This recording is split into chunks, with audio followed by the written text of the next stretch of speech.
accounting scholars, welcome back.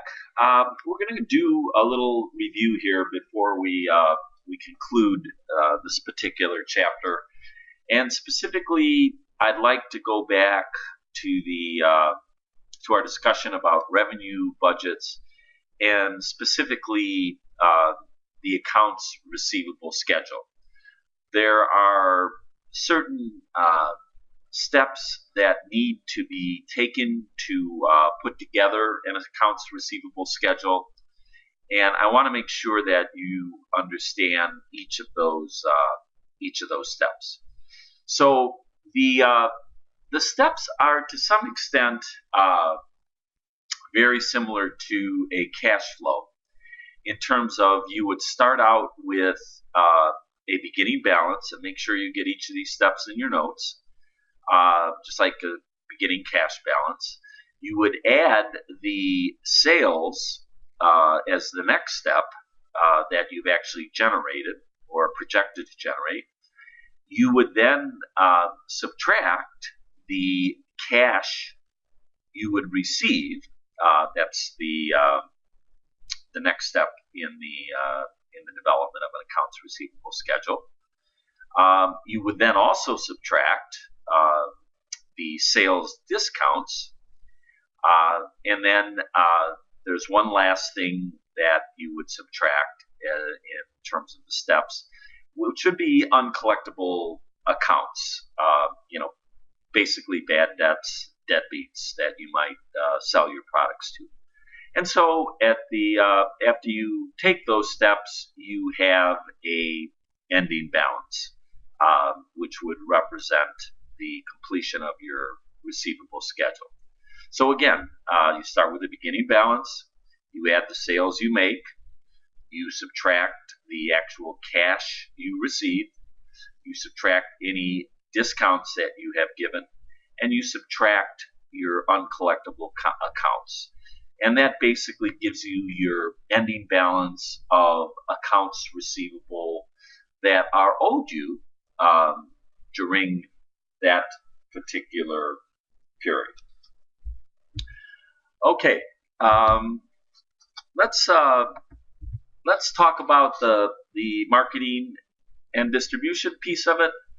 And basically that is not quite as complex as the accounts receivable schedule. Basically you're talking about the expected costs of activities, as we talked about in our previous video.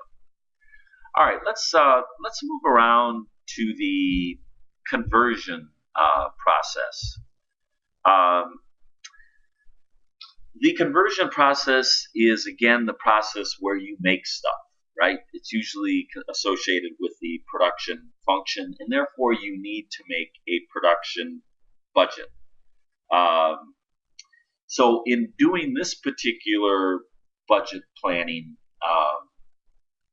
activity, you start with the number of units you sell. You then add the desired ending inventory of finished goods. Then you subtract the beginning inventory of finished goods, and that will give you the number of units that you need to produce. Okay, again, a very critical planning part of this budgeting process. So there are essentially 4 steps again in the production budget. Number of units you sell. You add the desired ending inventory, how much you want to have left at the end of the production cycle, and then you subtract how much you start with, the beginning inventory of finished goods, and that will tell you the number of units that you need to produce. Okay, there's one last area that I want to cover with you before we start the new slides, and basically that particular area is the direct materials purchase budget. And here again, you've got 6 or 7 steps, and I'm going to go through each one of those because if you don't do this correctly when you're planning the materials budget for the production process, You're either going to have too much inventory, which means you're going to be wasting money and the inventory has the potential to go obsolete, or you're not going to have enough. You're not going to be able to meet the demand of your customers. So let's take this again step by step. Make sure you get each one of these steps in your notes. Okay, so number one, you start with the number of finished goods units that you need to produce. Again, this is driven by the sales forecast, which will tell you how many units are going to be sold. So then the second step in the process then is you multiply the amount of direct materials needed on a per unit basis of finished goods, very similar to what you did with your cost of goods budget in the business plan. Okay, then the third step is you add the desired ending inventory of direct materials. What do you want to have end up with in your direct materials inventory? How much coffee do you want to have? How many cups do you want to have? Then you subtract the beginning inventory of the direct materials. So what did you start with? And that equals the amount of direct materials to purchase. Okay, so that is the fifth step in the process. Sixth step in the process, you multiply that number by the purchase price per unit. And with that computation, you reach the last step of the process, which equals direct material purchases. So again, let's quickly summarize the steps. You start with the number of finished goods units to produce.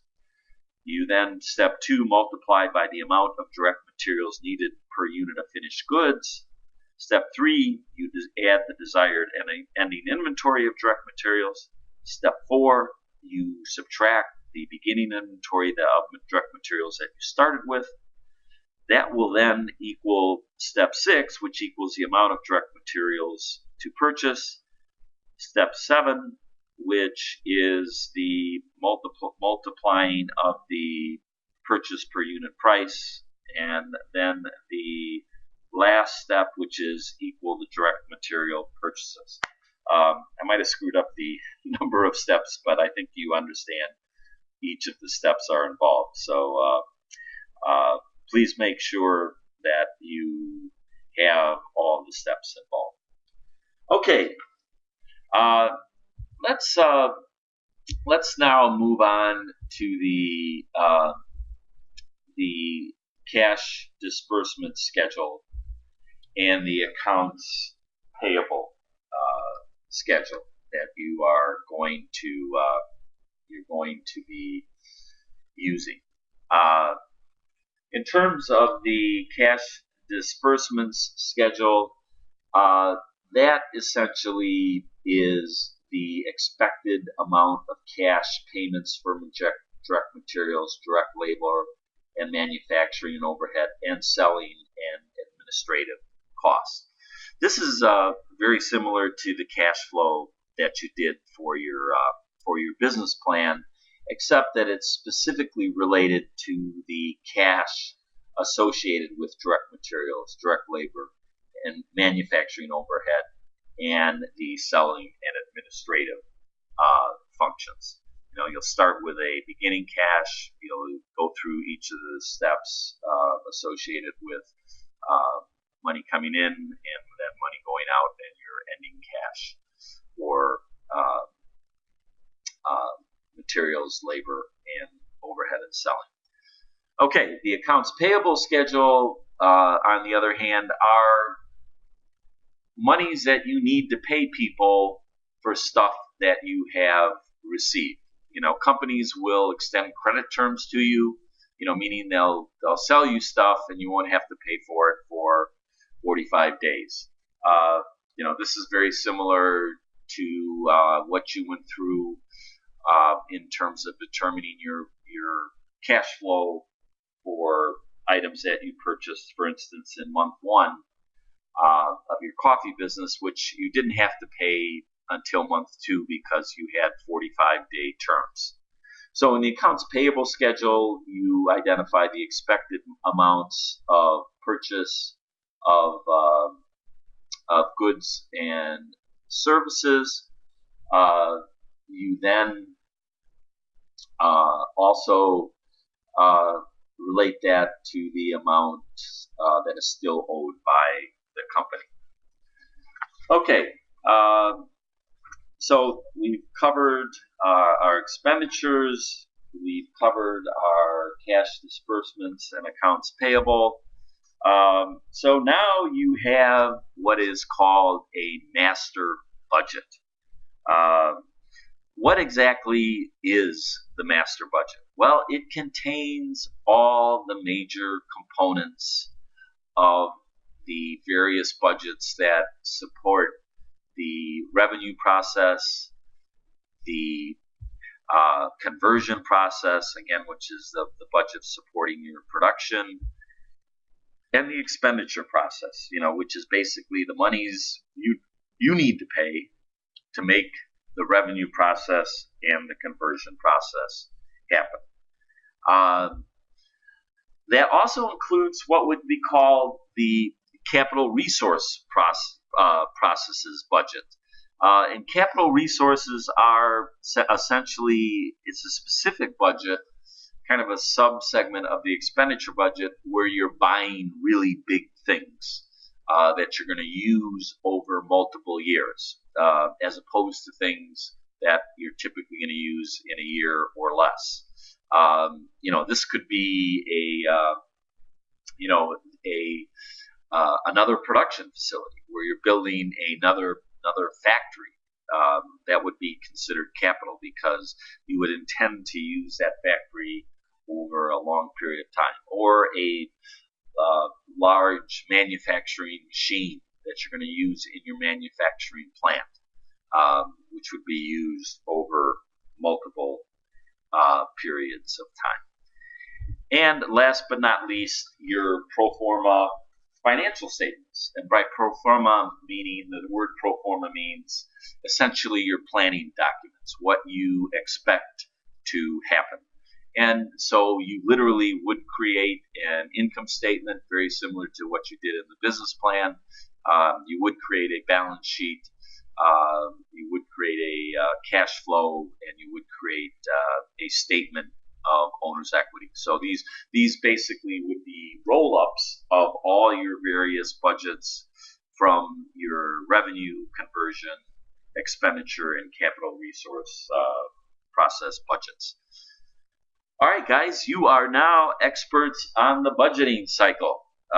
Again, a very high-level topic that certainly will be covered in your accounting classes at the college level, and when you become part of a large company upon graduation, you're going to be doing You're going to be doing budgets every year from that point on,